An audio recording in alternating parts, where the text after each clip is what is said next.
ఇప్పుడు విమానాశ్రయం ప్రెస్ మిత్రులు వెళ్ళినట్టున్నారు, మనం సవాల్ చేద్దాం. మంజూరు అయిందని మొన్న చెప్పి లెక్కను ఏదో ఖాళీ మీటింగ్ మీరు అడిగా, నేను అడుగుతున్నా పాయల్ శంకర్ గారిని సవాల్ చేస్తున్నా. విమానాశ్రయం మంజూరు అయినట్టున్నావు కదా, దాని మంజూరు లెటర్ పెట్టు, గ్రూపులలో పెట్టు. నువ్వు మంజూరు చేసినటువంటి లెటర్ వచ్చి ఉంటే గ్రూపులలో పెట్టు. అసెంబ్లీలో మాట్లాడేది పెడతారు కదా మీ కార్యకర్తలు. మరి నువ్వు మంజూరు చేయించినట్టున్నావు కదా, పెట్టమంటున్నాం కదా. నువ్వు సంవత్సరంలో రాకపోకల సౌకర్యం చేస్తా చెప్పినావు. एक साल में करते बोल के बोले, सर 2 साल हो गया अभी भी सैंक्शन नहीं है. उसमें कंडीशन क्या है बोले तो, अगर एयरपोर्ट के आसपास में कुछ डिस्टेंस है 12-13 किलोमीटर, कुछ भी डिस्टर्ब नहीं रहना. అంటే सीसीए ఉన్నది, ప్లాస్టింగ్ చేస్తే प्लास्टिंग చేయడం పడతాయి కాబట్టి सीसीए में प्लास्टिंग होता. वो प्लास्टिंग है बोल के एयरपोर्ट इससे पहले से लेट होते आ रहा. अब इनका प्लान क्या बोले तो, ये रेवंत रेड्डी, पायल शंकर और किशन रेड्डी केंद्र मंत्री, ये तीनों मिलकर प्लान डाल के आदिलाबाद सीसीए को हटाना बोले तो एयरपोर्ट का मसला उठाना.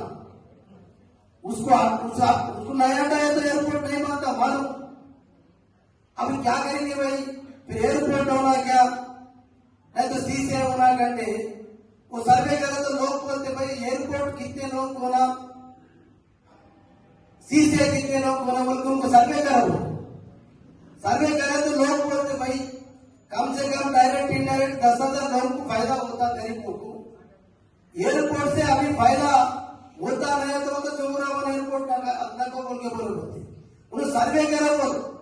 एयरपोर्ट का भी कब होना या अब तुम्हें कहाँ आए, किधर आए, कब आए, जीतने के बाद सम्मान करने के लिए कौन सा भी वार्ड में आया, क्या नया आया बोल के तो मेरे मालूम है, आप लोगों को मालूम है.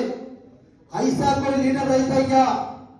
2 साल हो गया, कम से कम एक वार्ड में नहीं गया, गांव में तो नहीं गया, यहाँ तो रोज नहीं थे ना, फिर नहीं गया.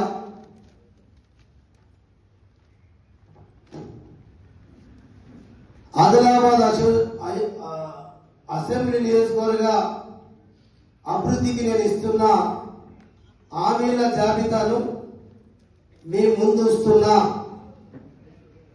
ఎమ్మెల్యేగా విజయం సాధించగానే మీకు ఇస్తున్న హామీలన్నింటినీ నెరవేరుస్తానని చెప్పి మనవి చేస్తున్నా. రైతులకు ఫసల్ బీమా పథకం కింద పంట నష్టపరిహారం ఇప్పిస్తాను. ఆదిలాబాద్ అసెంబ్లీ నియోజకవర్గంలో ప్రజలందరికీ విద్యా అవసరాలైన కూడు, గూడు, గుడ్డ, వైద్యం అందించేందుకు ప్రత్యేక కృషి చేస్తాను. రైతుల పంట పొలాలకు సాగునీరు అందించేందుకు నా వంతు కృషి చేస్తాను. విద్యా ఉద్యోగాలలో యాదవులకు ప్రత్యేక రిజర్వేషన్లు కల్పిస్తాను. నియోజకవర్గంలోని రైతులు, వ్యాపారులు, ఉద్యోగులు, మహిళలు, యువతి యువకులు, విద్యార్థులు సంక్షేమానికి చర్యలు తీసుకుంటాను. రైతుల పంట పొలాలకు ఆదిలాబాద్ పట్టణంలో అండర్ గ్రౌండ్ డ్రైనేజ్ నిర్మాణానికి నిధులు మంజూరు చేయిస్తానని చెప్పి పట్టణంలో రోడ్లు, మంచినీటి సరఫరాను మెరుగుపరుస్తాను. మారుమూల జిల్లా కేంద్రమైన ఆదిలాబాద్ పట్టణంలో విమానాశ్రయం నిర్మాణానికి నిధులు మంజూరు చేయించి ఏడాది లోపే పనులు ప్రారంభించేలా చూస్తాను. ఆదిలాబాద్ పట్టణానికి దేశీయ విమానాలు రాకపోకలు కృషి చేస్తాను. ప్రధానమంత్రి నరేంద్ర మోదీ నిర్మించిన ఆదిలాబాద్ ప్రభుత్వ మున్సిపాలిటీ ఆసుపత్రిలో రోగులకు మెరుగైన వైద్య సేవలు అందించేందుకు పాటుపడతాను. ఇల్లు లేని వారందరికీ డబుల్ బెడ్రూమ్ ఇల్లు మంజూరు చేయిస్తాను. అట్లనే మారుమూల గ్రామాల్లో మొబైల్ నెట్వర్క్ ను ఏర్పాటు చేయిస్తాను.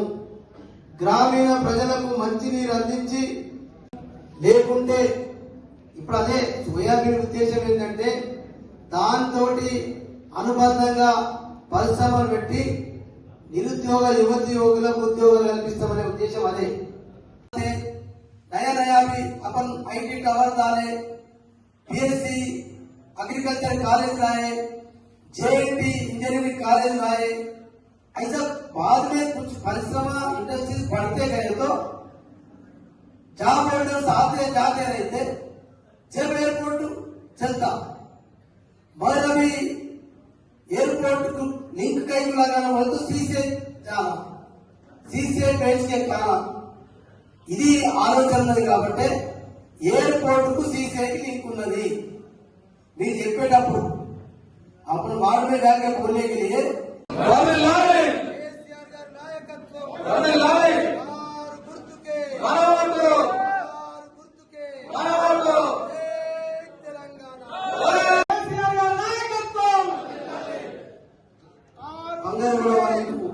स्पेशली कर टैक्स पूरा अपने दिला वो ग्रुपों में